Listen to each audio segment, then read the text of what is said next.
जिस तरह से उनके मैं भाव देख रहा हूँ, उनके चेहरे पर जो मुझे देखकर उनके भाव आते हैं, वो बताते हैं कि they have got very positive feeling about me. महिलाएं आपको दान में देने के लिए पैसे लेकर आती हैं, वो आपको जबरदस्ती वो पैसे देना चाहती हैं, कई महिलाएं आपके पाँव छूना चाहती हैं, तो ये जो भाव है उनका, वो लग रहा है कि वोट में तब्दील होगा। होता है, पत्नी का हक होता है हाँ, ठकुराइन की तरह बिहेव करना। मान जाएंगे मेरठ के ठाकुर आपके लिए? नहीं, मैं उसमें जाना नहीं चाहता। एक तरफ पर्दे के श्री राम, दूसरी तरफ राम जन्मभूमि के राम और तीसरी तरफ नरेंद्र मोदी की गारंटी। 2021 में आपने बीजेपी ज्वाइन की, क्या मन में इरादा था? जो राम को लाए हैं हम उनको लाएंगे। मेरठ के अलग अलग हिस्सों में जब आप जाएंगे तो इसी गाने को सुनते हुए पा जाएंगे। और इस वक्त हमारे साथ पर्दे के श्री राम अरुण गोविल जी जुड़ चुके हैं। मेरठ से बीजेपी के आप उम्मीदवार हैं, बहुत स्वागत है आज तक पर आपका। धन्यवाद। कैसा चल रहा है सर चुनाव प्रचार आपका? हाँ, अच्छा चल रहा है, जनसंपर्क है बेसिकली, सुबह से लेकर रात तक। कौन सा मुद्दा है जिसके आधार पर आपको लगता है कि यहाँ पर जो जनता है वो आपको वोट करेगी? बेसिकली जो मेरी इमेज है वो बहुत उनके मन में बहुत ज़्यादा पॉजिटिव है, बिकॉज जो मेरी इमेज है वो एक ऐसे इंसान की है जो ईमानदार है, जो झूठ नहीं बोलता और अब यहाँ मेरठ के लिए कुछ करना चाहता है।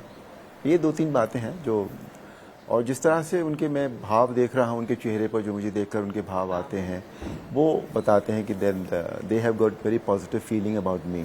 ये बिल्कुल सही बात है, क्योंकि मैं आपके कुछ वीडियोस देख रही थी चुनाव प्रचार के दौरान। महिलाएं आपको दान में देने के लिए पैसे लेकर आती हैं, वो आपको जबरदस्ती वो पैसे देना चाहती हैं, कई महिलाएं आपके पाँव छूना चाहती हैं, तो ये जो भाव है उनका, वो लग रहा है कि वोट में तब्दील होगा। हाँ, मुझे लगता है होगा, बिकॉज वो भाव अदरवाइज उनको दिखाने की ज़रूरत है नहीं। उन्हें ये पता है कि मैं चुनाव में प्रत्याशी हूँ यहाँ से, और मैं ये जो रोड शो हो रहा है ये चुनाव के लिए ही हो रहा है, ये भी उन्हें पता है। तो उसके बाद भी अगर इस तरह के उनके रिएक्शंस आते हैं तो मुझे लगता है कि आई एम श्योर कि वोट में चेंज होगा। आपके तमाम भाषणों को मैंने सुना, एक जगह आप अपनी पत्नी का जिक्र करते हुए कहते हैं कि वो भी ठकुराइन जैसी हो जाती हैं जब नाराज हो जाती हैं। ठाकुरों को मनाने के लिए इस तरह का बयान आपकी ओर से दिया गया है? खबरें हैं कि वो नाराज हैं। इस तरह का बयान नहीं दिया गया, लेकिन अब वो हैं ठाकुर, तो उसमें तो मैं कुछ नहीं कर सकता। तो she is from Aligarh, Rajput हैं वो लोग, अलीगढ़ से हैं ओरिजिनली जी। तो और होता है, पत्नी का हक होता है हाँ, ठकुराइन की तरह बिहेव करना। तो आप पत्नी को मना लेते हैं, तो लग रहा है कि जो आरोप लगाए जा रहे हैं कि ठाकुर नाराज हैं, मान जाएंगे मेरठ के ठाकुर आपके लिए? नहीं, मैं उसमें जाना नहीं चाहता कि ठाकुर नाराज हैं या नहीं, बिकॉज उस तरह की बातें ना तो मैं हैंडल कर सकता हूँ, ना मैं सोचना चाहता हूँ उस बात को। एक और बयान आपका जो बहुत ज्यादा चर्चा का विषय बना था कि 400 पार का नारा मोदी जी की ओर से संविधान को बदलने के मद्देनजर नहीं, वो दोनों को जोड़ दिया गया है, वो गलत किया है किसी ने, जिसने भी किया है वो गलत किया है। मैंने ये कहा था कि 400 का नारा उन्होंने ऐसे ही नहीं दिया है, कुछ ऐसा होगा शायद उनके मन में जिसके लिए शायद 400 की जरूरत पड़े, ये मैंने कहा था, कभी बहुत पहले कहा था। मेरठ आपकी जन्मभूमि है, आपका कर्मभूमि मुंबई रहा है, जिसने आपको पूरे देश में बड़ी पहचान दी। जब यहाँ पर घर वापसी एक राजनेता के तौर पर हुई है, तो किस तरह की भावनाएं आपके भीतर हैं? बहुत पॉजिटिव है, बिकॉज जहाँ पैदा होते हैं वहाँ से आपका एक जुड़ाव तो रहता ही है, बिल्कुल है ना, तो बहुत पॉजिटिव है और I definitely would like to do something. मैं चाहूंगी कि थोड़ा सा चलते चलते कुछ वो भावनाएं जब आप श्री राम के तौर पर पर्दे पर अवतरित होते थे, तो उस समय का अनुभव, और जब आप राजनेता के तौर पर, क्योंकि जवाबदेही भी तय करनी होगी, जब आप भगवान राम के रूप में जाते हैं तो लोग हाथ जोड़कर खड़े रहते हैं, लेकिन राजनेता के तौर पर जाते हैं तो लोगों को सवाल जवाब करने का हक होता है, वो आपसे जवाब मांगेंगे। हाँ, कैसा फर्क? पर अभी तो मुझसे कोई सवाल भी नहीं कर रहा है, कोई जवाब भी नहीं मांग रहा है, बिकॉज रोड शोज में आपको पता है ना, मैं कुछ बोलता हूँ ना वो कुछ बोलते हैं, सिर्फ जय श्री राम होता है।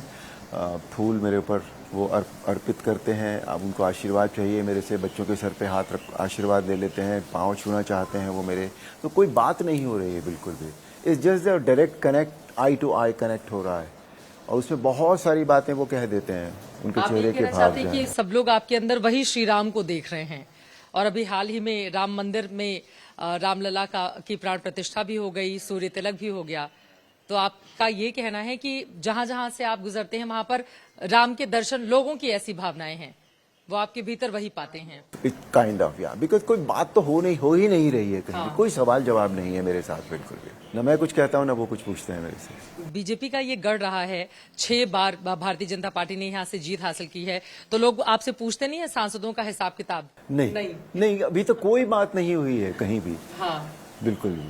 केवल लोग आप लोगों के पास जाते हैं, वो हाथ जोड़कर खड़े रहते हैं, फूलों की बारिश होती है। फूलों की बारिश होती है। अभी यही हो रहा है, जहाँ भी हो रहा है यही हो रहा है हर जगह। अब चलते चलते आखिरी सवाल, क्या आपको लगता है कि जितने रिकॉर्ड भारतीय जनता पार्टी के बाकी के नेताओं ने बनाए हैं, इस बार वो रिकॉर्ड एक तरफ पर्दे के श्री राम, दूसरी तरफ राम जन्मभूमि के राम और तीसरी तरफ नरेंद्र मोदी की गारंटी, इसके जरिए टूट जाएगा? बड़ा रिकॉर्ड बनाएंगे आप, जीत दर्ज करेंगे? देखिए, नरेंद्र मोदी की गारंटी 100 मार्क्स हैं उसके, there is no doubt about that, because उन्होंने जो आज तक कहा है वो करके दिखा दिया है। उनका अपना व्यक्तित्व इतना ज़्यादा बड़ा है और बेसिकली जो प्रत्याशी के ऊपर जो वोट जाएगा उससे कहीं ज़्यादा वोट मोदी जी के नाम पर जाएगा। तो आप ये समझिए कि हर क्षेत्र में, हर लोकसभा सीट पर मोदी जी का जो वोट जाने का हिस्सा है वो बहुत बड़ा होगा।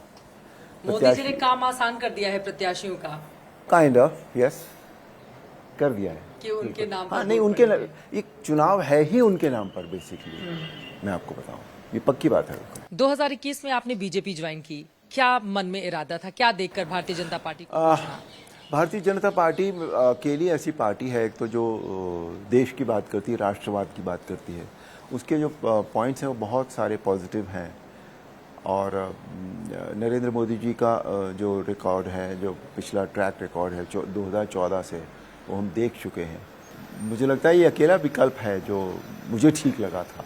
हालांकि मैंने उसके बाद भी अपने आप को एक्टिव नहीं किया था बिल्कुल भी, बट मैंने एक दिन मन किया था मेरा, मैंने ज्वाइन कर ली थी। ठीक है। चलते चलते राम मंदिर में जब आप गए अयोध्या में और इतना भव्य राम मंदिर आपने देखा, वहां पर पाया, तो क्या भीतर से महसूस हुआ? Oh, that was fabulous, that was moment of a life time.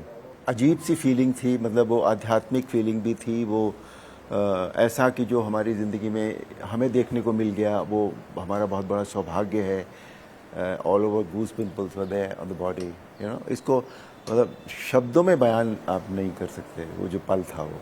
ठीक है, चलिए, बहुत धन्यवाद आज तक से बातचीत करने के लिए। 90 के दशक में अरुण गोविल जी श्री राम के तौर पर जब पर्दे पर आते थे, सड़कें सूनी हो जाती थी, सभी टीवी के सामने बैठ जाते थे हाथ जोड़कर और इंतजार किया जाता था कि श्री राम क्या कहते हैं।